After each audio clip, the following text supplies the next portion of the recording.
नमस्कार. उज्ज्वला होम किचनमध्ये तुमच्या सर्वांचे पुन्हा एकदा खूप खूप मनापासून स्वागत आहे. आज आपण वर्षभर टिकणारा गूळ आंबा कसा तयार करायचा किंवा त्यासाठी कुठली कैरी निवडायची, गुळाचे प्रमाण किती घ्यायचे, गूळ कुठला घ्यायचा, या सर्व टिप्स आणि ट्रिक्स आज येथे बघणार आहोत. तर गूळ आंबा खराब होऊ नये म्हणून कुठली काळजी घ्यायला पाहिजे, ह्या सर्व गोष्टी आज आपण बघणार आहोत.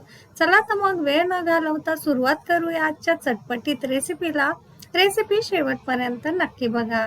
आता आज आपण 1 किलो कैरीचा गूळ आंबा करणार आहोत. तर त्यासाठी येथे 1 किलो कैरी घेतलेली आहे. कैरी घेताना आपल्याला फारही आंबट किंवा फारही गोड कैरी घ्यायची नाही, हे येथे ध्यानात ठेवायचे. आणि कैरी छान अशी धुवून कॉटनच्या कपड्याने सुकवून नंतरच आपल्याला घ्यायची आहे, कोरडी करून घ्यायची आहे. कैरीमध्ये पाण्याचा अंश राहता कामा नये. आता अशा पद्धतीने आपण कैरीची साल काढून घेणार आहोत. येथे साल नाही काढली तरी सुद्धा चालेल, परंतु छान असं आपल्याला कैरी किसता यावी म्हणून आपण सर्व साल याची कैऱ्यांची काढून घेणार आहोत. आणखी एक गोष्ट म्हणजे कैरी घेताना छान अशी पांढरी शुभ्र पाहिजे. पिवळी झालेली कैरी आपल्याला गुळ आंब्यासाठी घ्यायची नाहीये, नाहीतर त्याचा गूळ आंबा नंतर काळा पडण्याची शक्यता असते. आता सर्व कैऱ्यांची साल काढून झाली की असं किसणीच्या साह्याने आपण ही कैरी किसून घेणार आहोत. अशी थोडीशी जाड जी साईड असते ना, त्या साईडनी किसून घ्यायची आहे, म्हणजे आपली कैरी छान अशी गुळामध्ये शिजून निघते. आता थोडी थोडी करून सर्व कैरी याच पद्धतीने आपल्याला येथे किसून घ्यायची आहे. आता एका साईडनी झाली की दुसऱ्या साईडनी अशी करत फिरवत फिरवत कैरी आपल्याला किसून घ्यायची आहे, म्हणजे किसणी आपल्या हाताला लागणार नाही. आता सर्व कैरी आपली किसून झालेली आहे. कढईमध्ये 1 चमचा आपल्याला साजूक तूप टाकून घ्यायचं आहे.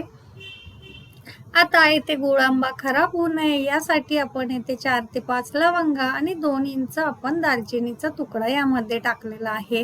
आपल्याला आवडत असतील तर यामध्ये काजू बदामाचे थोडेसे काप घातले तरी सुद्धा चालू शकेल, परंतु मी येथे काहीही टाकणार नाहीये. आता हे छान याचा सुगंध सुटायला लागला की यामध्ये आपण किसून घेतलेली कैरी थोडी थोडी करून टाकून घेणार आहोत. आता ही कैरी 2 ते 3 मिनिटं छान अशी मंद आचेवर आपल्याला परतून घ्यायची आहे तुपामध्ये, जोपर्यंत हिचा छान असा सुगंध सुटत नाही तोपर्यंत.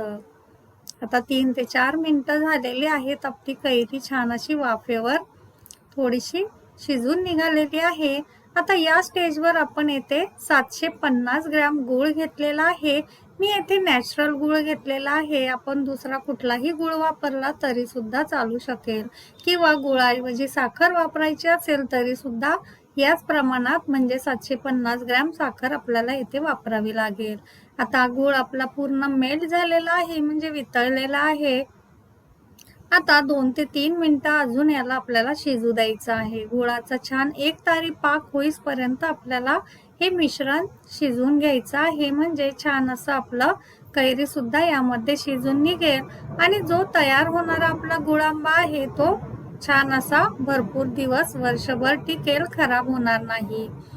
हे बघा, आता जरी हे मिश्रण आपल्याला थोडंसं असं पातळ दिसत असेल तरी सुद्धा थंड झाल्यावर हे एकदम छान असं घट्ट होतं. आता यामध्ये आपण 1 चमचा वेलची पूड सुद्धा टाकून घेतलेली आहे. याच्यामुळे अगदी छान असा याचा स्वाद आणि सुगंध येतो. हे बघा, आता गॅस आपण बंद केलेला आहे. हे मिश्रण आपल्याला थंड होऊ द्यायचं आहे.